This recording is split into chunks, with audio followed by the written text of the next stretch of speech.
Welcome to the Everyman Commentary Podcast. I'm your host, Auguste, founding editor of the Everyman, and I'm joined today by my co-host and cousin, Pastor Evan McClanahan, a senior contributor to the Everyman and host of the podcast, Theology on Air, along with our friend, Dr. Adam Ellwanger, professor of rhetoric at the University of Houston. While we'll start by discussing a few news items that are actually positive, we'll talk about it, but they're actually positive, and see how things are looking for the midterms. I also wanted to have a conversation about the state of higher education. Obviously, Adam is in the thick of things, being a professor, doing what he does, but I think Evan and I can offer some input on this as well, being teachers of a sort and offering guidance to young people on frequent occasions. Somehow, I'm sure we'll find a way to weave together all these threads and come away more enlightened somehow. But first, let's discuss probably the biggest news, or at least what should have been the biggest news, which was the third attempted assassination of Trump. I'm sure y'all have all been tuning in and getting the details. Adam's probably using Cole Allen's manifesto as a model of rhetoric and logical thinking in his classes. And Evan is probably offering sermons on Cole's radical love and fervid Christianity. No, I'm just kidding. I think we're all pretty horrified by this latest attempt to take out Trump. But I do want to kind of ask some questions. First, I'll start with Adam, specifically about that manifesto and just kind of the reasoning going on. What are your thoughts about the profile of Cole Allen, this ostensibly educated guy, and the reasoning he employs in his manifesto? And, do you agree with people that he's like a smart guy, or do you agree with some others that say, well, no, he's a dumb guy who got promoted through affirmative action? I don't know how smart he is. I mean, smart enough to have completed a master's degree at Caltech. My guess is that at Caltech, as at most universities at this point, a master's degree is not necessarily indicative of a higher level of intelligence. Neither is a PhD at this point. On the DEI angle, I can't speak to that. He looks like, sort of a well-dressed young guy, he looks like he would fit in on a college campus. I do think that the manifesto is very weak sauce. If you're going to, if you're going to write a manifesto, write a manifesto, right? And I understand it can be daunting because you're not going to beat the GOAT, and you guys know who that is, right? What, Luigi Mangione? The GOAT is Uncle Ted Kaczynski. Nobody's going to beat that manifesto. But, it seems the worthiness of the manifesto seems to lie in the fact that it's basically a rehearsal of left-wing media talking points. And that's, I guess, the primary thing that interests me, aside from its apparently slapdash composition. I guess the ending notes were kind of interesting, where he seems to be sort of writing to himself about the level of security, which I think is kind of it's interesting. But if I was writing the manifesto, I wouldn't have included that part. Well, I mean, yeah, I just felt, I know Ted Kaczynski, people have said this, like his manifesto, it kind of like set the standard for that kind of thing. And he actually did have some pretty interesting things to say about society, even though he was pretty crazy.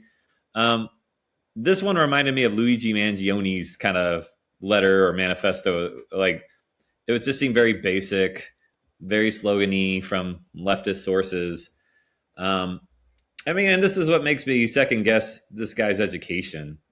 I'm wondering if there's like a generation gap that we're experiencing, because normally, yeah, you're right, a graduate degree from Caltech and some of these places should like ensure some kind of quality of a thinker. But this guy just reasons like a teenager, if not younger, about like, well, there's a lot. I mean, I was trying to kind of pick out like the logical fallacies, like begging the question. Okay, that's like, we're just working off assumptions that have yet to be proven. And then sometimes you get some non sequiturs, and what? You're a person of color. You shouldn't be doing this. I don't see anyone else that's doing. Wait, what? Well, he seemed to just kind of, he seemed to just kind of parrot the media, right? All the talking points, and I think that's what bothers me the most is like how normal, like at least, we could say Charlie Kirk's killer has got pretty serious problems, right? And he had this weird boyfriend, and they're kind of in their own cult, and I've said this before many times. They came out of a cult, okay? They came out of a very serious cult of Mormonism, and they kind of rejected. They were lost in life. They kind of rejected everything they ever thought they knew, and then embraced this really weird, thing. And so Kirk was like a real threat to them because their new world was getting torn down as they already had left their old. This guy is like the picture of normal. And so I think what concerns me is that like normal people are just utterly radicalized. I think this guy is like one very small step away from doing what a lot of people would do, which is pull a trigger to kill a guy. I think it's basically justified every day on mainstream media, in the academy, in just normal leftist discourse. And so I think that's what why we're seeing, political leftism is the producer of violence, not the other way. I mean, I guess I'll say, well, what's interesting, and you're right, is that the way a person's radicalized, it's not simply through just bombarding people with propaganda, sure, but he seemed just totally detached from everything, right?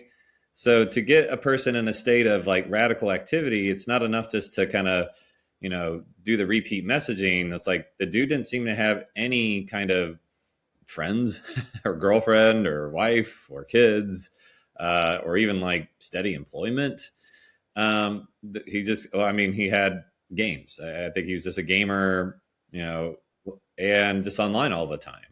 And so, and he's just getting just the feed, just the normal leftist media feed. But it's a comprehensive kind of like extraction from any sort of stable community, which I kind of find interesting. It's like, okay, if the dude was married, if the dude had kids, if the dude was part of a community, he wouldn't be doing any of this stuff. But the fact that he's so detached from all of it, and there's no reality check for him, it leads him to like, well, I'm gonna take a trip. I'm gonna go to DC, or and go to this correspondence thing. Now here's okay, so, and do a horrible thing and ruin his life forever. Now, or become a hero, right? And the same thing with Luigi, right? Luigi Mangione, same kind of profile. As far as his education and background go, the dude was doing pretty well, and he just decides to commit a crime. And it's like, well, was there no one around him to say, no, Luigi, don't do that. You're throwing it all away. It's like, well, apparently not. Now, I'm curious. I mean, back to Cole Allen, there's got to be someone on the inside about this stuff. I mean, I don't know. Evan, you might have something to say about that, since you kind of get into the conspiracies or kind of the questions, right? How is he able to know, like, hey, the security was probably not going to be tight on this thing. There might be an opening for him, and he can actually do some damage.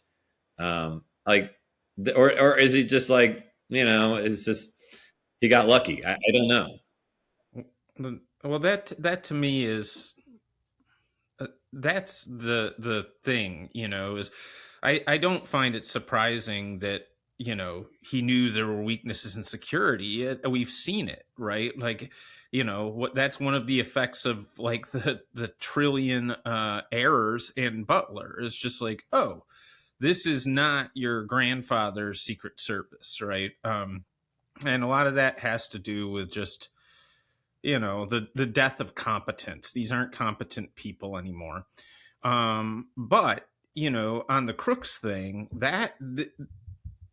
and I don't want to get conspiratorial, but it's amazing. We already know 10 times as much about this guy at the White House correspondence dinner, right? Than we know about Crooks now.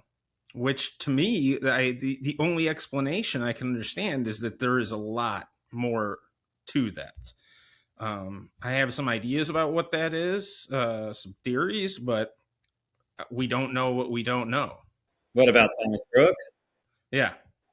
I mean, there are theories, right? I mean, it's like, was this guy being groomed? Was there like some agent just kind of like, Well, did you see the video? You know, they keep putting out like slow motion, more enhanced video, and there's the dog.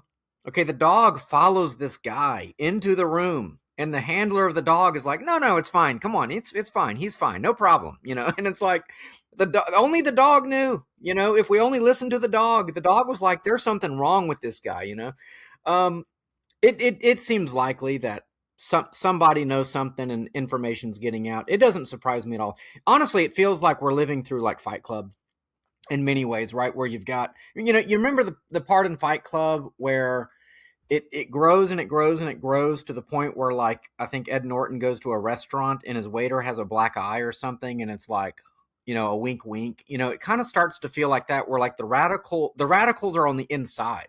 Like the number of people is growing, the number of radicals are there.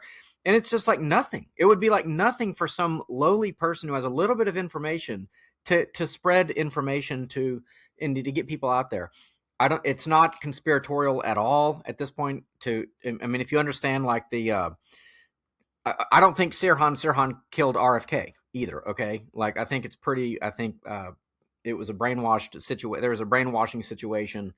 I don't think that's even a crazy idea anymore. So I definitely think that there are people.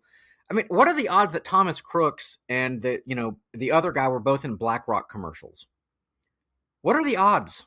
Just so happens that he practices at the firing range where the DHS practices. And it just so happens that his cell phone was pinging right next to the FBI, you know, a couple months prior. These are, you know, in and of themselves, they're just sort of possible coincidences. But once we have them layered on top of each other, the BlackRock, the DHS, the cell phone pings, right? The wiping of every apparently professional wiping of an internet footprint, you know, or basically telling him get off the internet. You know, even if it was just something like that, where like, hey, whatever internet you do is going to be kind of dark web type stuff. You know, so that. Because that happened. I mean, he just pretty much disappeared. So it's not crazy. It's really not crazy at all. I mean, I honestly, the Secret Service has not been very competent. I mean, not to get into JFK, but there were many, many, many, many errors Secret Service made that day. And I think many people have made the case that there was something on the inside there as well. I mean, you know, the windows were supposed to be shut. And there's a famous video. It's getting more famous, of guys that were supposed to be on the presidential limo at Love Field, and they were called off. And there's a famous video of a guy going 3 times, like with his arms out, like, what, why are you calling me off of the limo at the last minute? So there's all kinds of stuff that's been going on for a long time. Like the idea that there aren't powerful forces that want to affect internal coups, that's just not a crazy idea at all. It's just not even remotely crazy. And I think that, like Trump said, he said it that night, hey, you know, you go after the guy that's making the biggest changes. You go after the guy that's the biggest threat. He's right. I actually, you know, if we could take a step back and not doom too much, I think you can make an argument that Trump is just doing like utterly historic stuff. I mean, it could flop. I could be wrong. But I think like he's swinging for the fences, you know, with Iran, with Venezuela, protecting the American dollar. I mean, there's like he's really doing big things, like big consequential things. He's not just playing the same old game. And I don't think it's crazy that you could have a lot of people dispersed. You know, you could have hundreds of people that could kind of be instantly radicalized or instantly motivated. You know, you flip a switch and you're like, go into action, kind of like a dumb assassination squad. You know, I don't think that's a crazy thing to think at this point. I think that's all true. I got to get a framed poster. It's like, attempted assassination is the highest form of flattery. But, well, you know, what's funny though. I mean, you have to laugh. I mean, otherwise it's just kind of sad, but it's like, you know, you can brainwash a person. You can kind of pick away at these kind of people made vulnerable, but you're not going to get the best, you know, you're not going to get the most competent assassins. I guess that kind of what makes me laugh a little bit. It's like, well, in order to get them in a mental state to do something this radical and extreme and horribly dangerous, you got to take away some of those tools that would have made them probably more effective killers. Now, That's the what I like best about it is just what a crappy attempt it was generally. It's like, I'm going to run through the metal detector, trip, kill no one, right? And then you just... Well, I don't think there was like a escalator too, and he didn't even like he wasn't even on the same floor or whatever. Now, I do want to ask you, Adam, and we'll get back to this kind of bigger idea. What do you do? I mean, okay, obviously, maybe there's some other factors that are not being discussed or are being investigated at this point. But what do you do about just kind of the brainwashing? I mean, we've asked this before with ICE and some of these other bits in the news. Like, do we just have to like shut it down? I mean, I don't think censorship's the answer. Do we answer to it? Do we say all these claims are false? Here is why, or how do you deal with it? And, how do you reach some of these people that seem to be kind of, again, being indoctrinated and, kind of attempted to be radicalized? What do you do? I don't think that there's anything we can do. I think that the technological advances that we've seen in the last 30 years have so radically altered the pace, structure, rules of public discourse, that, the only way to do this is to undo the technological element. And you can't do that. Increasingly, what I think, everybody in history lives their life and says, boy, we live in chaotic times. But I think objectively, we are living in a time of radical, historical transitions and upheaval. And, I don't know if you guys are familiar with the Bronze Age collapse, which is in about 1200 BC. Yes. Okay. Well, in about 1200 BC, we have all this archaeological evidence that all of these, at the time, what were sort of great examples of civilization fell apart more or less in the span of a century, and there's a lot of debate about, well, why did this happen? Like, what happened that all at once throughout sort of the civilized world at that time, things fell apart? And there's a lot of different theories, but the one that I lean towards is, they say that it's systems complexity, that the complexity of society had reached a point where they had not yet invented models of governance and public administration that could maintain the basic functions of society. And I really do think that we've reached kind of that point where the systems that this society relies on are so complex that we no longer know how to manage them. And like to your question, there is no answer. How do you stop this? Unless it's an off switch on the internet. That can't happen because technology is the least democratic force on the planet. And so we're just sort of bought the ticket, take the ride, right? Heard about the Bronze Age collapse, Adam, but explain what it is. I think it's already happening. Like, but it, like the popular thing in education right now is everything needs a media literacy component. And that's their answer to this problem that you're talking about, is like, we need to instruct them about misinformation, disinformation, how to consume media. And, in principle, like that would be great, but you can imagine totally how it's playing out. It's like, well, what's misinformation? It's stuff that doesn't align with sort of the leftist worldview. And what's true is what does align with it. So it's actually just more of the brainwashing that you're talking about. It's part of the algorithm. Is it what it's actually teaching them is how to be more vulnerable to the brainwashing. I don't know, but when you bring up media literacy, I'm like, man, that's like so 15 years ago. It just feels like an old, like just kind of an outdated concept now. We just changed some learning outcomes in a freshman course to make sure we get sort of the media literacy end in there. Well, okay, you know what's interesting? So I just finished reading and I wrote a review, and hopefully it gets published soon. This book called Girls by Freya India.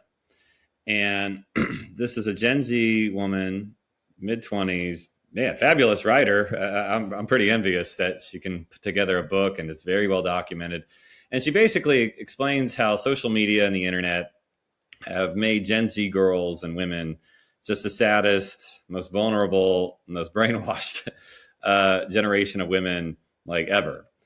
And she kind of goes, section by section, just like, you're made to be very self-conscious about your appearance. So there's all this stuff about beauty standards and filtering your images and da da da da da.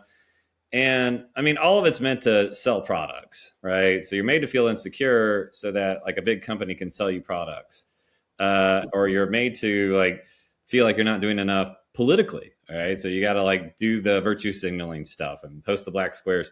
But like that's coming from all directions. And as a user, an online user, you're just meant to feel very stressed and anxious and inadequate. And you keep trying to contort yourselves in the ways that you're being told.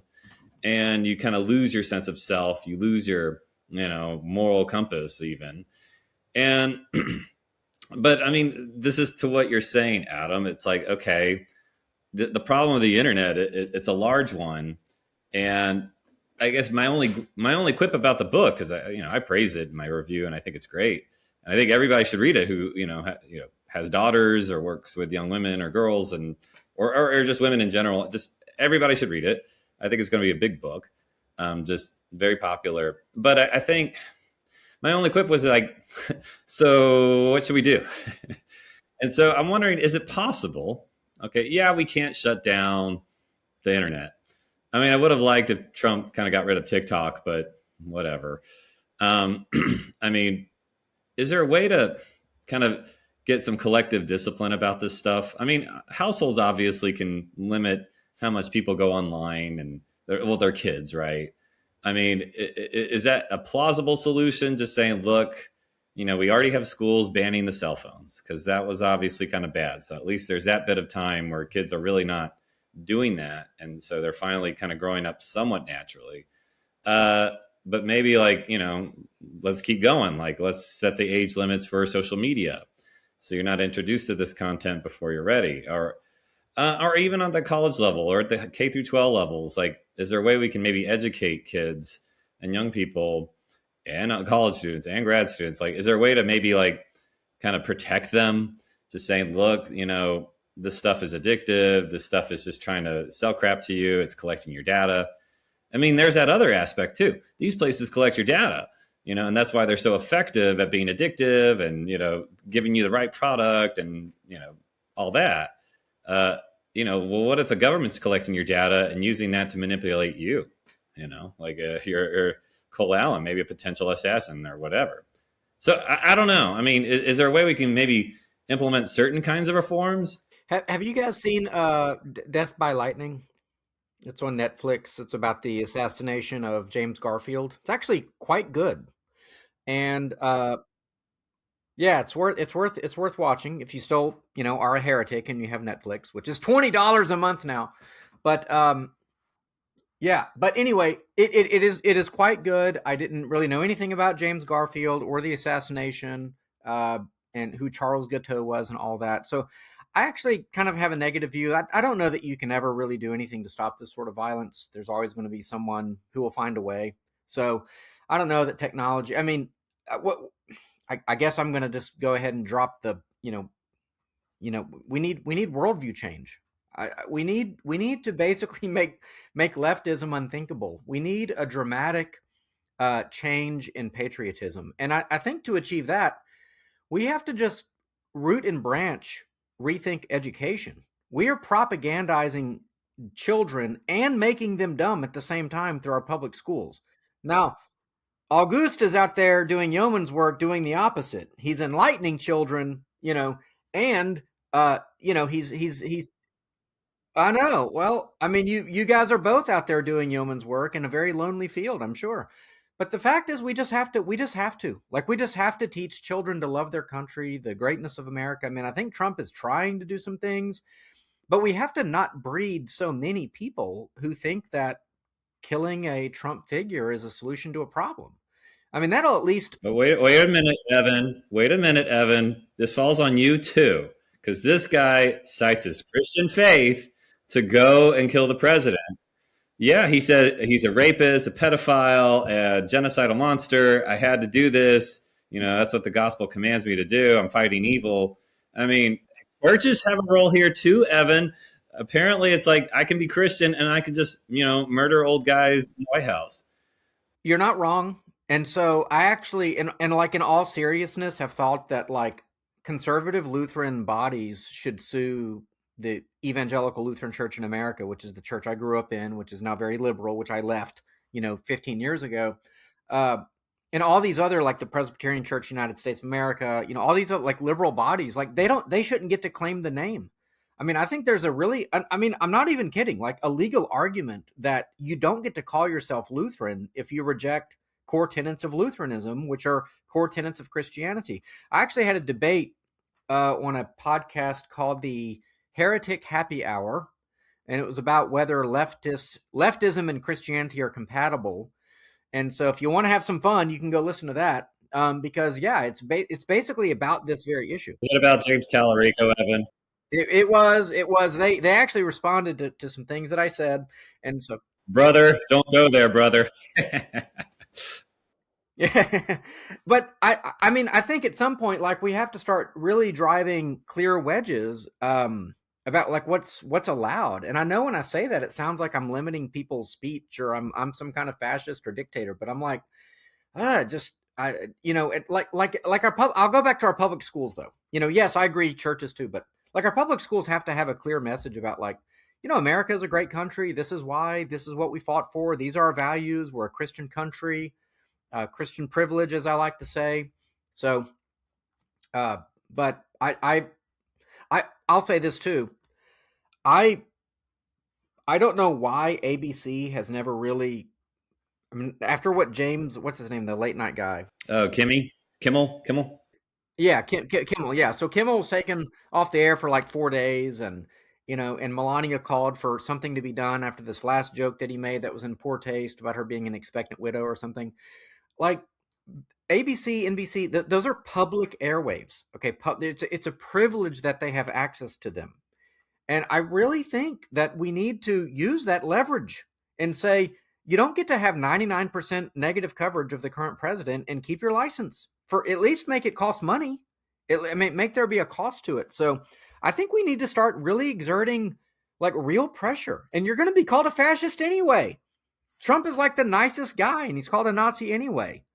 So exert some pressure in these public spaces. Like we just have to go there. Like the revolution, it's revolutionary times. Like we can't just like hope things change. Like I think it's going to involve pretty serious use of force. So do you think, I was just thinking about it as y'all are talking. So we know a lot more about this guy than like Thomas Crooks or that weirdo in Florida who liked Ukraine or something. Do you think that has something to do with Pam Bondi not being there anymore? And we have like the Todd Blanche guy. Like, I don't know. I've been noticing, just kind of following the news for the last like 2 weeks. I'm knowing a lot more, and it seems a lot more action seems to be taken that like never happened under Bondi. That's just coincidence, though. Yeah, there's a theory that she was actually doing, I'll use the phrase again, yeoman's work in the background that set the stage to some things coming to fruition, like the SPLC and all that. I don't know, man. And I mean, and hey, and Todd Blanche was like a registered Democrat like forever. Okay, so there's a lot of people who don't really trust him either. But he's got that bulldog in him. He's got that defense attorney in him. I mean, that's how Trump knows him. He was his defense attorney. So, I mean, maybe the guy's like ambitious enough to where he's like, I don't care about party politics. I want to go break some glass. I want to go, not the glass ceiling. I mean, like, I want to go break stuff. So, I will say, like, since she left, good things have happened, and I'm kind of like optimistic about that. BS. I don't believe it for a second. Trump has a type. You see it over and over. Over and over and over. Alina Habba and that other lawyer whose cases all got thrown out against Comey or whatever. I mean, he's got a type. He's got a soft spot for the beautiful women, and it's more people are saying vocally. For example, Andrew Wilson had a debate with Owen Schroyer on a modern day debate this week. And he said, they're asked, he was defending Trump ultimately, whereas Owen Schroyer, a former InfoWars guy, is, very critical of Trump, like kind of Tucker and people like that. And, Andrew Wilson's main argument against Trump was that it's too feminine, too many women. Well, I mean, it just. I mean, my theory on Bondi, I think she was an airhead. I think she just totally, cashed in on her sex and her image of being the girl boss. I think she was just like the legal counterpart to Kristi Noem. I think just these women just kind of rose to prominence, and they were kind of our token women. But man, oh man, I don't think Bondi had any intention of doing anything. I agree. Okay, well, I want to move on to some other news. I mean. Again, I consider it positive because I think, I think the left looks terrible with these types of things, and they try to defend it or they try to deny it. And I mean, I think with normal people, it redounds to, Trump's credit that he just kind of carries on. I know he wants to look magnanimous. So, I mean, this assassination attempt is like galling, just like the fact that we do see people getting radicalized in plain sight. And this stuff is so avoidable. And it's pathetic. I don't know. The Cole Allen, he's just such a pathetic guy. There's nothing cool or interesting or like, justified about him. But okay, let's move on to some other, what I would say, truly positive news, which is this Supreme Court case that, from your home state of Louisiana, Evan. Mine too, actually. About redistricting. So I don't know. It looks like this rule, like all these red states in the South are gearing up to, change their maps. Do we have reason to be excited? Like, is this a sea change? I think as far as the House in these midterm elections, I think it's anybody's guess. There's been so much messing with the map, right? And this could have major implications. But, even when you carve up a new district, right, you don't know how it's going to vote until it votes. And, they have some indicators of what it might look like, but there's just so many question marks. And so I don't know if I had to guess on what the implication of this is going to be in November, my guess would be it's going to be a draw, that all of the messing with the maps, essentially it was a wash. But I do think it's big on another level, and it's that essentially the remediation of Jim Crow, of slavery, of segregation, right? We're century, half out from the Civil War now, and we're going on a century out from segregation and Jim Crow. And it's clearly high time to repeal some of the interventions that, when they were passed, like the Voting Rights Act, were recognized as temporary solutions to a problem that obtained at the time. And the idea that, a black candidate could never get elected unless they have a black district, that's been disproven thoroughly at this point. And so it's really just, at the bottom of it, it's about sort of leftist privilege again. It's like, do they have a right to these things? And people are very worried that, oh my gosh, there might only be 3 reps from the Deep South, but obviously if you're paying attention to the counter news, it's like, look at New England. There's not one.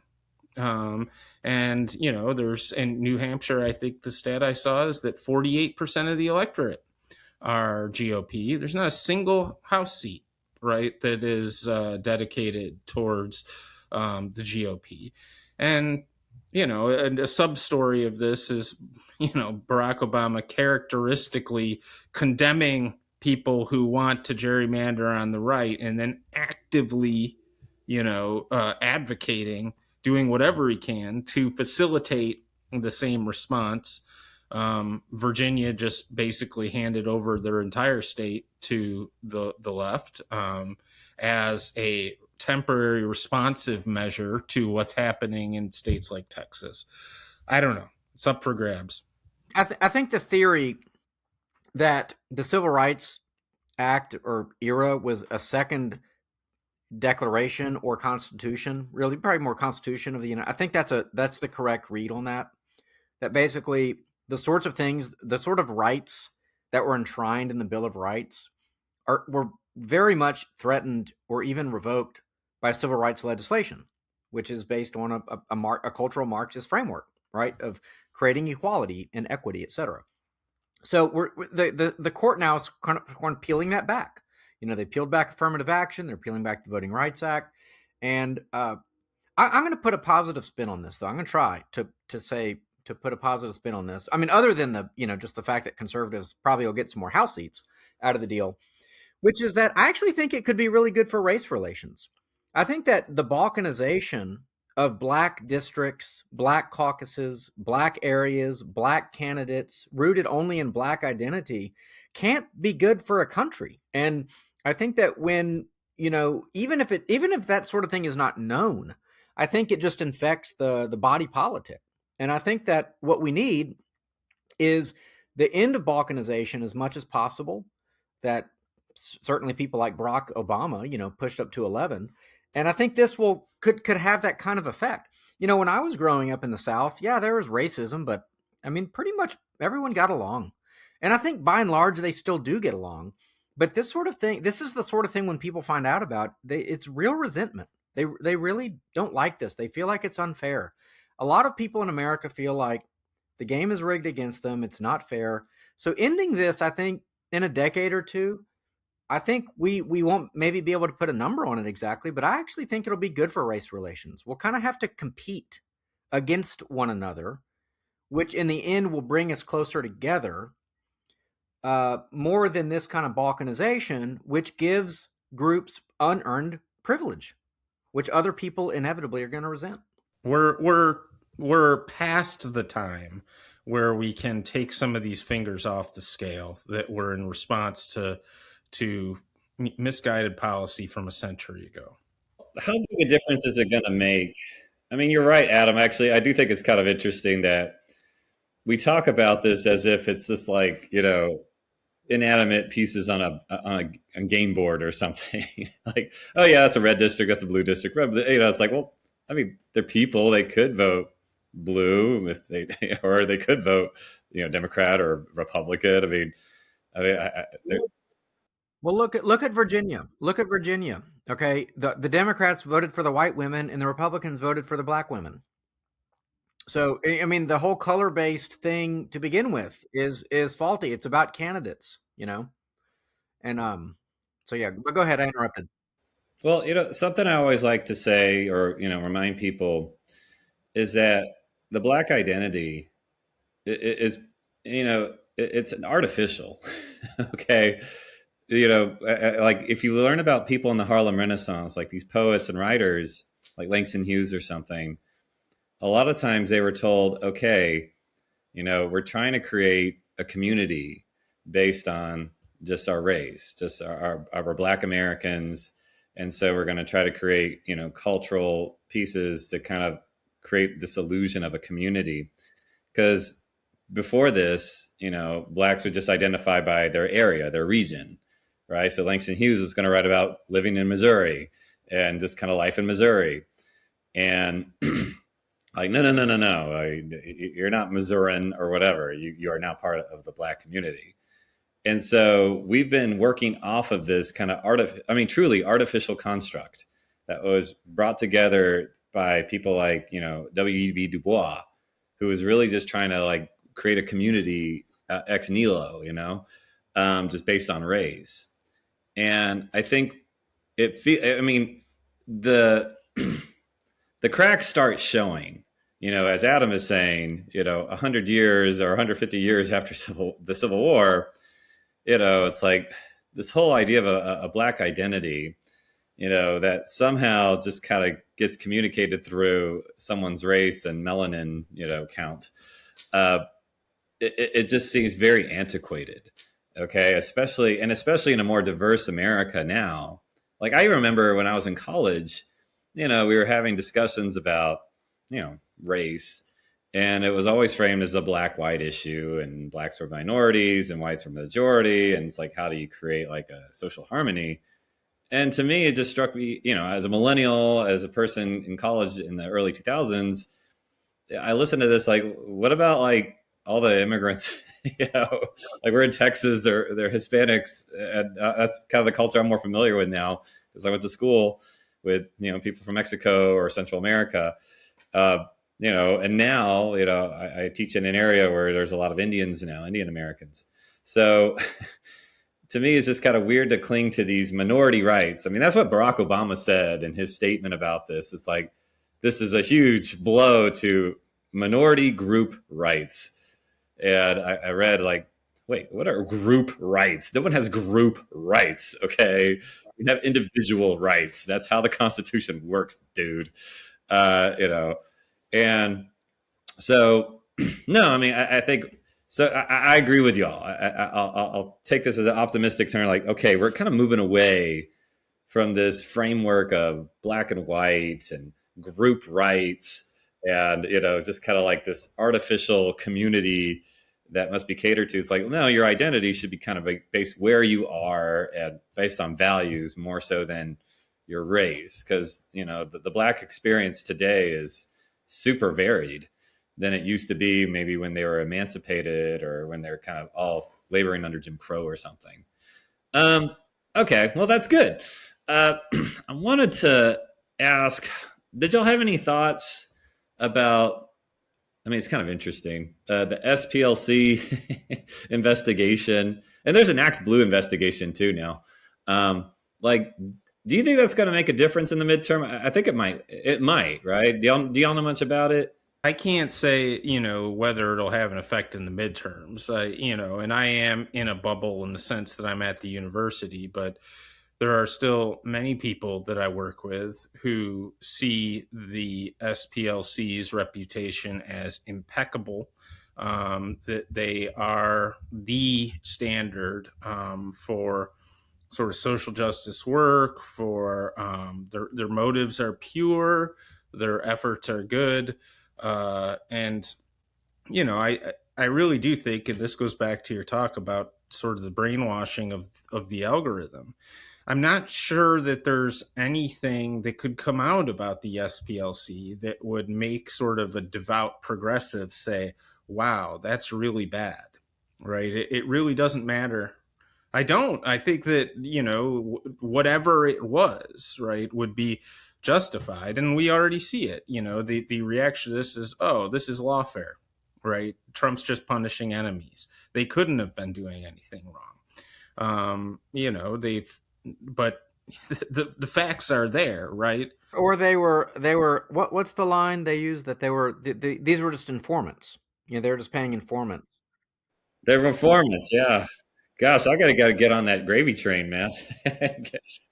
Of course, right. The argument is, of course, the SPLC was paying people so they just so they could get information to fight these things. But I mean, the underlying. Well, yeah. I mean, I'm wondering, like, obviously this was enabled, right, by the government. I mean, I think it was probably known that SPLC and probably a ton of nonprofits are funding the problem they pretend to fight. Okay. I think you get a lot of that with the homelessness and the NGOs. It's like, okay, we don't really want to house these people or give them the help they need. We want them to stick around so we can keep getting funding. And yeah, it's a grift and all that. And so I'm wondering, again, interesting how, Bondi's gone and now we're actually caring about some of this stuff. I mean, if it goes away, right? I mean, it's like, okay, SPLC, you're on the radar now. You're in a lawsuit now or whatever. You're under investigation. and they can't fund another Charlottesville or another operation to radicalize people, or give these bogus studies for these media outlets to say, oh, racism is still rampant. I mean, if it just kind of dries up, and these people are just in court and they become toxic. I mean, they have, right? I mean, Vanguard and I think a lot of these private equity firms for donations and philanthropies, like they're steering clear of SPLC because it looks pretty extreme and probably criminal, because it is.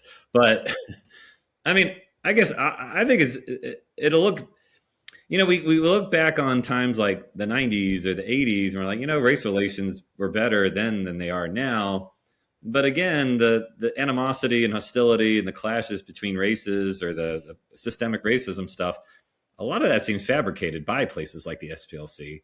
So if you were to remove that, or remove the crap that they were doing, and you don't have like these stupid scandals or kind of ops, then maybe people are going to come out of their houses and kind of say, well, at least for my part, I really don't see this kind of these narratives that are projected on leftist media. It's like, well, race relations are what they are, but they're not nearly as bad as people are pretending. And, we don't have like these kind of dramatic visuals, I guess. I think the underlying premise here is that, of course, if you're a monetized entity fighting racism, right, your existence depends on the existence of racism, right?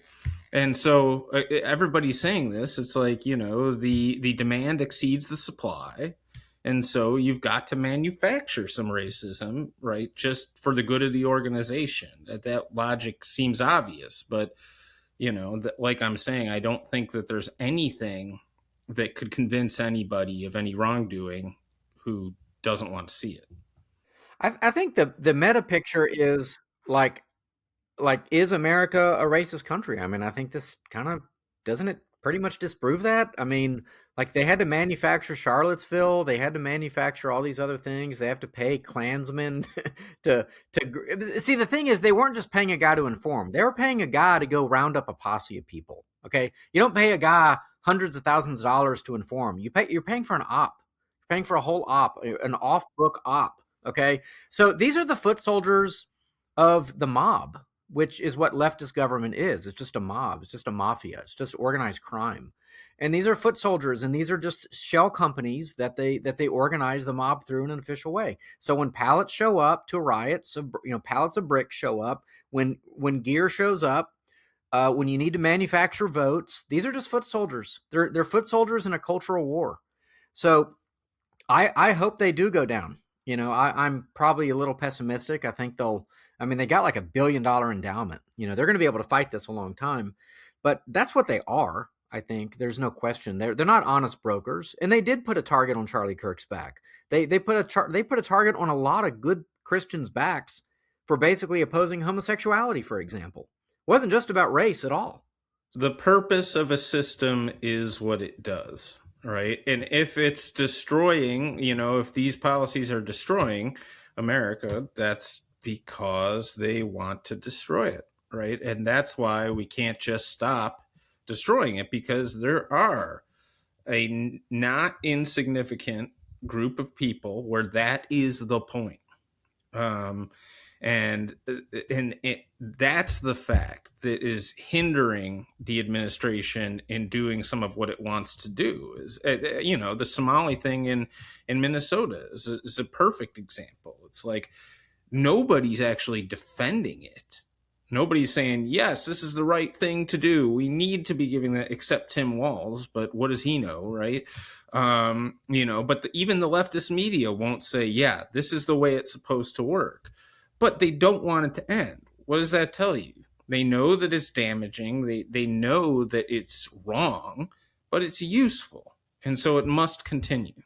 And that, right, expand that to the maximum level in every institution across America. And that's why we are where we are. I'm gonna throw out some good news. I'm Mr. Good News today. I want it noted. Okay, so we fund our own destruction. That's the good news is, if we fund our own destruction, then all we have to do is not fund it, and we'll be in much better shape. I think this country, easily is like 60-40 kind of for Trump's policies if explained, right? I mean, for example, the voting ID Act, right? Um, we're against transitioning kids' gender. We are for a balanced budget. There's a lot of things Americans basically overwhelmingly agree on. So how do we fund our undistributed? Well, tell me, what do we fund? Well, we fund immigrants' welfare.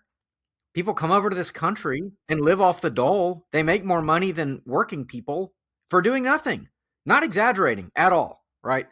All the money that's expatriated, we allow. I mean, Trump is trying to stop it, but people come here and work and they send all their money home. That money should be staying here. So we fund that. The academy. Sorry, Adam, but these public universities these days, they get a lot of tax money. And so we're funding that, not to mention public schools. We fund that too. Leftist NGOs you just mentioned. And all the just the general welfare that I think is morale killing, like SNAP. Just totally morale killing when people have Lamborghinis on Snap. I know that's not most people, but just the utter amount of fraud that's going on. So it just wouldn't be that hard if we basically just said, yeah, we can't pay for that anymore. Then people wouldn't come here. They wouldn't come here to mooch off the system. They couldn't. The Italians in the, whenever the 1890s coming over here, those dirty Italians coming that even the British didn't want coming over. At least they came to work. There wasn't anything for them here except work. They had to produce something of value. So it seems like, I don't know why this isn't said more. Why do we fund our own destruction? Why can't somebody roll this back? Is it that hard? Well, I wrote an article about this, about Germany. That goes to your point, Adam. I mean, I think what enables all this is these corrupt systems. If you're an elite in the system and your life is good, then you're not too bothered about the problems that come out of these policies that, so I went to Southern California to visit family, my wife's family. And, it's beautiful over there. But I was expecting to see homeless encampments and druggies and criminals and illegals and all this stuff. It was the most gentrified, cleanest, richest place I've ever seen, and I was just startled. I was dumbfounded for a good long while. And then it just kind of dawned on me. It's the weather's so beautiful here. Everyone's white. Everyone's rich. Everything's clean and pretty. And it's no one, because middle class and working class people can't afford to even live there. Okay. And as far as homeless people, they get sent to LA or something. Okay. But, or inland, in the valley or something. But if you are insulated from the consequences of, just some of these kind of dumb policies of allowing so many immigrants in or open borders and all that, then you can kind of be in this bubble that really lets you just, dream on. It's well, if I can keep paying high taxes and no one's going to really enter my community and I'm safe from everything. Yeah. Open borders, and environmentalism too. And, women's reproductive rights and all that. It seems fine. I don't know what these people are worried about. And so I think, and of course, you see this definitely. So, yeah, I mean, it just kind of struck me. And Germany's this way, too. Right now, their obsession is with a whale. Germany's economy sucks. Their taxes are high. Everybody's trying to leave. Their birth rate is criminally low. And they have a bunch of migrants coming from the third world. And they're all obsessed with this retarded whale named Timmy, unfortunately. So this humpback whale keeps beaching itself. It's one whale. It's like Harambe, but whale. But I mean, even Harambe is smarter than Timmy. So Timmy keeps beaching itself on the beaches of North Germany, and everybody's we gotta save Timmy. And so they are spending actual money for these crews to go kind of get Timmy back to the Atlantic because he got stuck in the Baltic. I think there's also an appetite for the solvable problem, right? The solvable problem. When looks like we lost Auguste, but the solvable problem is a welcome relief, right? We're trying like hell to solve climate change. We're trying, in theory, to solve the migrant issue. We're trying to solve wars. We're trying to solve the economy, and nothing's getting solved. This stupid whale brings an enormous sense of relief because it's like, here's a problem we could actually solve, right? And I think that there's a natural impulse to direct your efforts towards, all right, let's just see if we can get this whale back to the ocean, right? We can't do anything else, but maybe we could do this. They don't have a maid program for whales in Germany, or what? Just No, that's only for people, Evan. Okay, not for whales. Whales, they have like dignity or something. So, but no, I mean, but what it kind of let me know, and it's like, I kind of put the connections here. It's like, okay, you have an elite crowd. They support progressive policies. And, what are they worried about? Well, they're worried about the whale, or, they're worried about like, CO2 levels or something. But it doesn't dawn on them like, dude, your whole society's crumbling, but they're insulated from it. So, I mean, you call it luxury beliefs, I guess. Robert Henderson kind of popularized that idea. maybe, and I'm not even joking. I'm thinking out loud here. Trump was right again. Remember how we talked about how the whales are going crazy? They lose their sense of direction because of the windmills. Didn't Germany put in a bunch of windmills? So the windmills, Germany likes their windmills. Well, it's a fun distraction, but I was going to say, like, I feel like there's a limited imagination. Like, if it's an easy thing to focus on, just like an animal, or maybe like this one little variable in the environment, or maybe a feel good immigrant story, and it's like, you want to just say, look, it's a lot more complicated than that, and it's going to require a lot more effort. And like, just keep it simple. I'm saving whales, okay? So, okay, I want to get to the end here because we've been talking a while, and I've been putting this off. I want to talk about the Yale report. Is that what it is, or? And maybe Adam can kind of explain to us what it is, because he's probably, well, I don't know if anyone's affected by it, but apparently, Adam, like, colleges are kind of leftist and stuff. And we should seek out balance or something. That was what I gathered from the Yale report, which I don't know. I sent you an article about it from Chronicles that just kind of says this is pretty weak sauce, as you'd say. But what were your thoughts on that? I mean, what are we going to do about leftism on campus? Yale University, but somewhat surprisingly, deigned that they should investigate why there is a confidence of public trust in American universities. And they spent a year and had a panel, I think, of about a dozen people. And they put the best people on it. The best people. That's right. The very best people. And they came up with a series of recommendations to restore some trust. The interesting thing to me about this story is that such a report exists. The report itself is the sort of thing, Peter Wood said this in his recent column, president of the National Association of Scholars, is, you could have talked to any normal American for 10 minutes and gotten the insight that this committee managed to achieve over the course of a year. But I think that it's one thing is saying what needs to change and how to regain trust. Another thing is doing what needs to be done. And it's interesting to me that there's the will there to even acknowledge that there's a problem to be addressed. But saying that there's a problem to be addressed and here's how we should address it are different than addressing it. You also had a story of your own because you're dealing with some not so friendly collegial colleagues. So maybe you can tell us about your experience right now.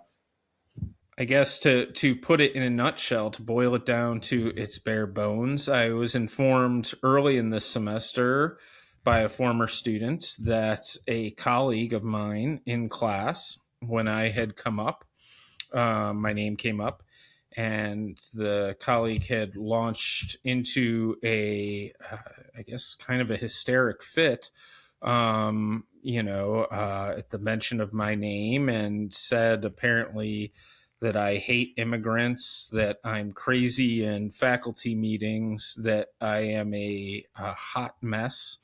But I guess most surprisingly, she also said that I am a Nazi white supremacist. Um, I should point out, I guess, to people who are listening, that just this year I published a new pamphlet arguing against segregationist trends in education. In no way, shape, or form do I identify with either Nazism or white supremacy. And in fact, I'm actively opposed to both. But I think the story here aligns with much of what we've been talking about, is that we're only 6 months out from Charlie Kirk getting a bullet in the throat on a college campus for rhetoric that sounded a lot like he's a Nazi white supremacist. And the fact that a colleague of mine is not just bold enough to continue with those smears sort of in the faculty lounge or in private, but to say it in front of students is really remarkable. I guess the even more remarkable thing is that, to my knowledge, the university has already established that this event occurred and has done nothing.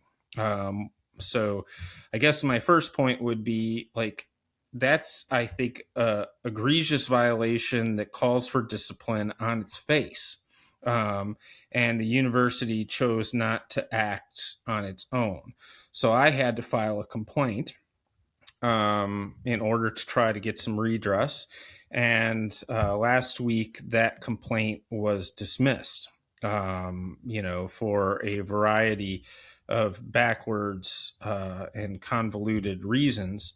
But I think that, I don't know, maybe it's personal to me, but I think it's really shocking that an employee of the university could call someone falsely a Nazi white supremacist in front of students. And, not only does the university not address it of their own accord once they've gotten word of it, even when I file a complaint and say, hey, this is messed up, they're like, yeah, not really, though. I mean, and literally their reasoning in their investigative report was, well, the comments were brief and they were only directed to the students in the front of the room. So, that's fine. Fortunately, the Oversight Project, which is a DC litigation firm, they've done a lot of great work, but I guess their biggest and most notable recent achievement is exposing the Biden auto pen scandal. They have agreed to assist me pro bono. And so Jeffrey Clark, who has rightly has a major reputation in law, very good at what he does, assisted me with my appeal. And so now the university has another bite at the apple to see if they can get the decision right this time. How does it link to the Yale report? Well, I think that the connection here is that we were just talking when you were gone, Auguste, about, it's one thing to say what needs to be done to regain trust. It's another thing to actually do it. And what we see here is, I think, that would be sort of a logical person's opinion, that you can't tell students that somebody else is a Nazi white supremacist. But it seems that the university is very reluctant to do anything about that, which indicates just how entrenched the ideological interests of the academy are. Yeah, well, I mean, what strikes me, beyond just like, oh, okay, we kind of agree with her on her politics, so we'll give her a pass, and plus she's a woman, I mean, I guess it's a female, so it's like another pass. But but beyond just the bias, I guess, in the political climate or whatever of a university, sure, they all kind of share the same view, and they're very casual about calling people fascists and all the rest. But it's so unprofessional. Like when you're just calling names to your colleagues. Like, I mean, even I'll have disagreements with people that I work with, but I'm not gonna say, "Oh, Miss So and So is a soulless communist or something." I mean, because I look like an idiot. I mean, and I just look like a petty person. I mean, for that reason alone, just based on just professional standards, I would think that there would be more action taken, like, an actual formal reprimand. Like, you cannot do this because you look like an idiot and you're kind of bringing down the credibility of our institution. I mean, does that not occur to anyone? I think it occurs to them. I think that they are loath to, you know, I don't think my opinion of it is that they are very political people. They see the university as captured territory. This is our space, and to apply the letter of the law would be to concede, or at least to imply that it is not captured space. And that cannot be disputed. The thing that can't be disputed is that this is our space and we will promote our values in this space, and we're going to punish enemies but not friends. And I think that's what's going on. I should also add that, like, I would have loved for this never to have happened. And of course, my first impulse was to go and talk to this person and say, "Hey, this is what I heard. I really don't like that happened." It's sad. It's a sad state of affairs. But my first thought when I thought about doing that was, if I go do that and talk to a female professor one-on-one about this, what that's going to get read as is intimidation. And then I'm the one in trouble, right? Because I approached this person. And so, my first thing was, well, maybe we can resolve this internally. So I went to the chair of the department, said, "Here's what I heard. Could you address this?" The chair went to this faculty member who is a lecturer, not a tenure track or tenured professor, which I am, right? The chair went to this person, said, "Is this what you said?" The person in question said, "Yes, that's what I said." And interestingly, the account that I heard was, "I knew I screwed up as soon as I said it." And then the chair said, "Well, then, maybe you want to go and apologize to him." And the account that I got was that the person in question laughed and refused. So at that point, it's sort of like I'm forced to make a decision of, like, well, is this acceptable to me? Because nobody's going to do anything about it of their own volition, which would seem to me to be the logical reaction, is that when you learn that. But nobody's going to do that. And so I'm put in a position where it's sort of like, well, should something be done about this? And if it should, then it's going to have to be by essentially my own elbow grease with a little help from the oversight project. So that's where we are. And I think it's important to understand that you're doing this more on principle. Okay. I mean, you're a grown man, you'll live. And I mean, these kind of things are, again, at their root, are pretty childish and just kind of careless. But I mean, yeah, in the light of news where people are getting shot in the throat for having, views that people disagree with, like, you got to be careful. I mean, it's not just a matter of, like, calling you a poopy face. It's a matter of calling you things that incite people to do violent action. Yeah, I think it's important to understand that on a college campus, which is a highly politicized environment, right? Smearing someone as a Nazi white supremacist is about the worst thing you can say of them, right? because other sorts of traditional smears and slurs are rigorously and draconian, policing of those things. This is the actual, nuke of slurs on a university campus, because everybody hates the Nazi white supremacist. So I think imagine the worst insult you could give to somebody. And in fact, I don't want to take up too much time talking about this, but it's an interesting example. So when my initial interview with the office that was investigating this, they said, look, this probably isn't an actionable complaint because you weren't targeted on the basis of your race. And I said, well, yeah, there is a racial dimension to this. I said, you can't really be a Nazi white supremacist if you're not white. And they told me, well, yes, you can, right? Anyone of any race could internalize the principles of white supremacy. Yes. And so I met them with a counterpoint, and I said, let's imagine a scenario. Let's imagine that a faculty member in class refers to a black faculty member as a, quote, crazy black nationalist. I said, it strains credulity to believe that if that black professor filed a complaint on racial grounds for that, you guys would be looking at him or her and saying, well, anybody could internalize the principles of black nationalism. This is actually not a racial issue. Now, here's the kicker. Right? They didn't have an answer to me once I sort of explained that parallel. They just sort of, well. But here's the kicker. In their dismissal of my complaint, their answer to me, in addition to it was brief and just at the students at the front of the room, their answer was, well, the person in question is white. So, of course, there's no racial dimension to this. Now, let's think about that, right? Anybody could be a white supremacist, but not anybody can harbor negative sentiment about whites, right?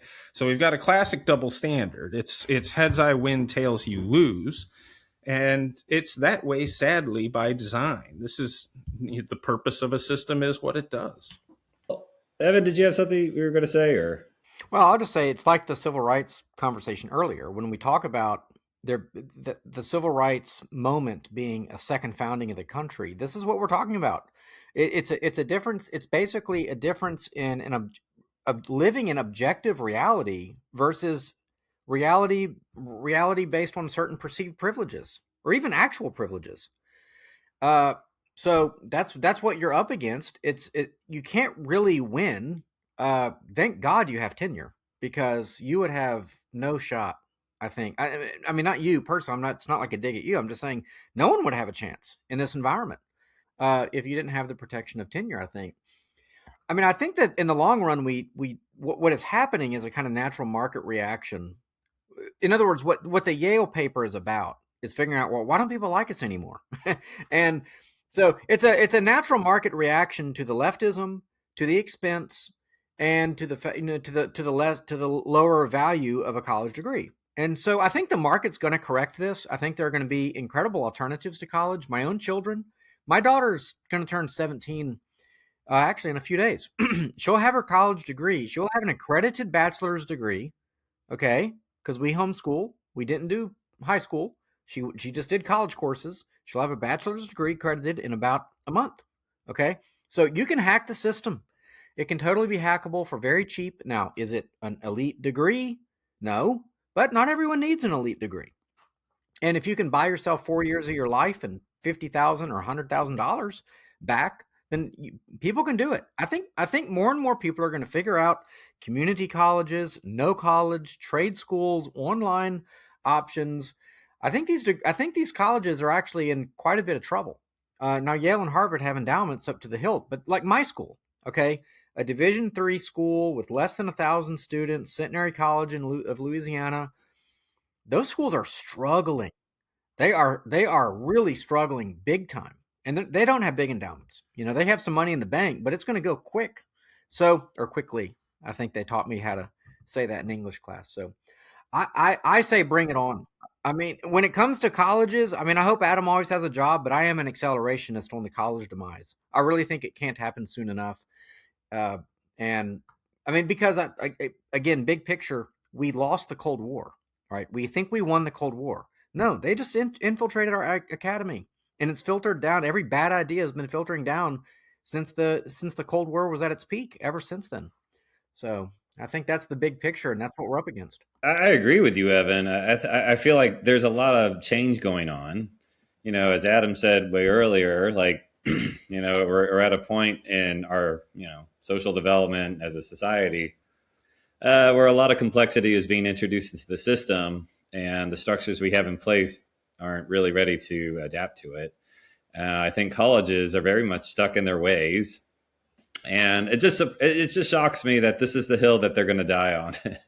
We're going to defend this person who called her colleague a white fascist, whatever, horrible person, and kind of jokes about it. Oh, I'm not going to apologize for that. But I kind of wonder, and I feel like there is some changes not only happening in the way people can get their accreditation, they get their training, they can get qualifications for whatever career they're into, and the careers themselves are kind of being changed by AI and new technology and new systems.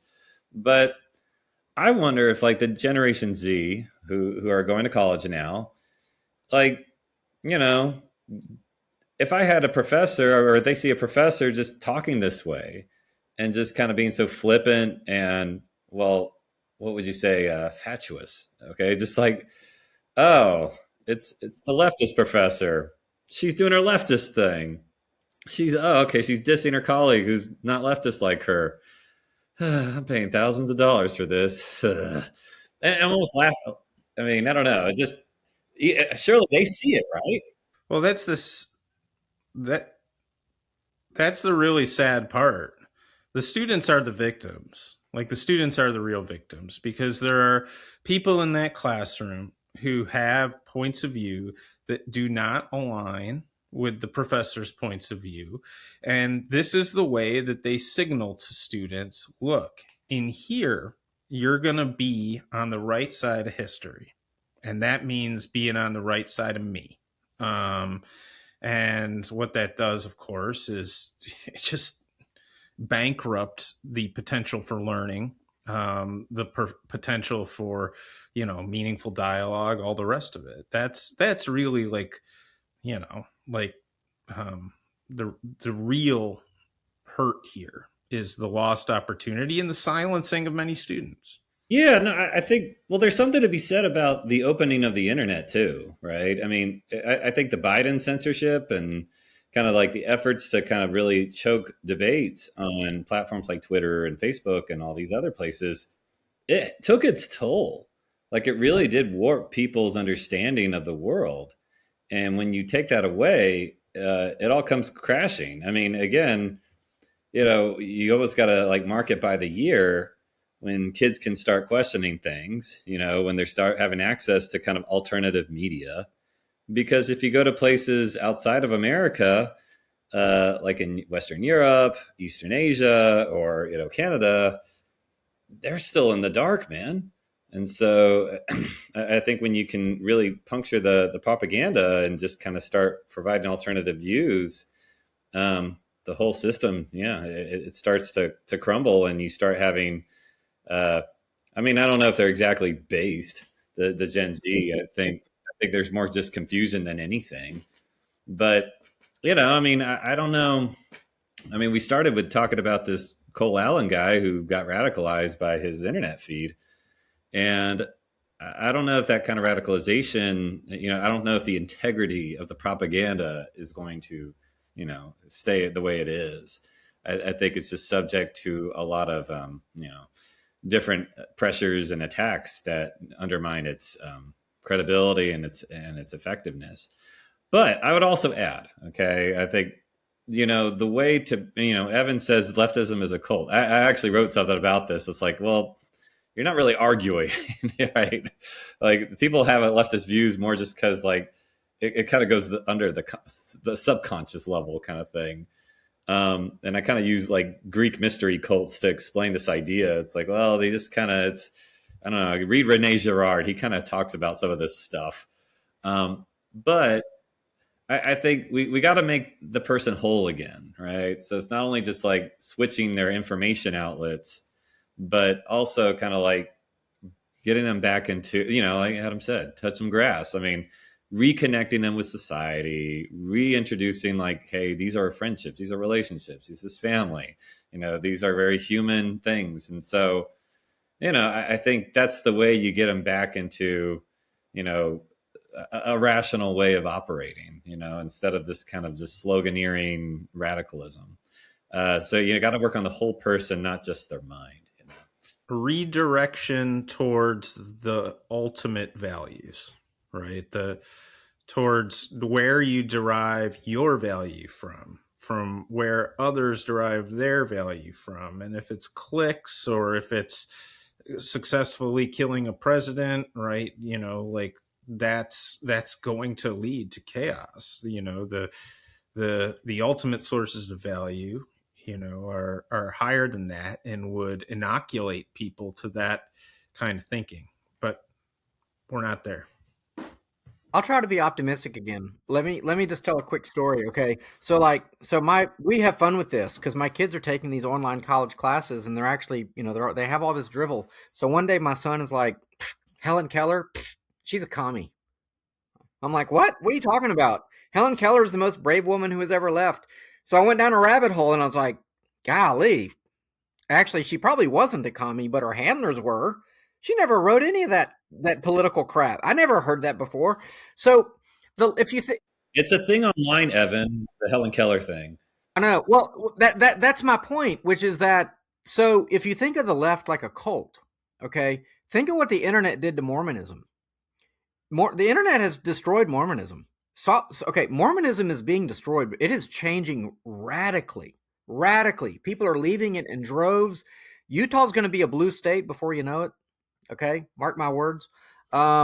Things are changing big time and more because the access to information, right? So before you had to like buy a book about Mormonism and you had to read it. Now you can watch some YouTube videos in about 2 hours, like Mormonism is debunked. Like, heck, even the freaking South Park guys can debunk it for you. So I think that leftism, we have to think of leftism like a cult. And the mission before us for the next several decades in the church and in education is actually like deprogramming people. It's not like really rationally changing their mind. It's actually harder than that, I think, because that's how deep the propaganda goes. So, but I think the internet can help us with that a lot. And so my Helen Keller is just a small example where, young people are like, they're kind of giving the side eye to this drivel. And you're right, Adam, that the teachers are going to try to exert influence. The problem is that leftism is the institution. And I think young people still, for those that still have a pulse, they understand that part of their job is to push against, is to be transgressive to a degree against institutional ways of thinking. And so the revolution could come, from the right in a way that it did from the left in the 60s. We could have a, Reaganism was kind of an aborted movement of that. But I think we maybe are on the heels, having how bad things have gotten to where we're on like a 60s style revolution from the right in the next decade. Just try to be optimistic about it. Well, we're trying. So actually, why don't we end our conversation there, because that was nice. Evan and Adam had places to be, and I should probably be a responsible adult and help my wife with the kiddos. Thank you guys for coming to talk with me and fighting the good fight. And thank you, listeners, for tuning in. Yeah, no, and I hope it goes well for you, Adam, at your university. For you listeners, thank you again for listening. And if you haven't already, please subscribe to the Everyman at everymancommentary.substack.com, along with this podcast, which you can find on Apple, Spotify, Substack, and occasionally YouTube. Give us a good review, share it with your friends. It always helps. And until next time, keep away from toxic leftist propaganda, cultivate an inner life, stay hopeful that the right side continues to win, read some good books, enjoy the rainy weather, and go in peace.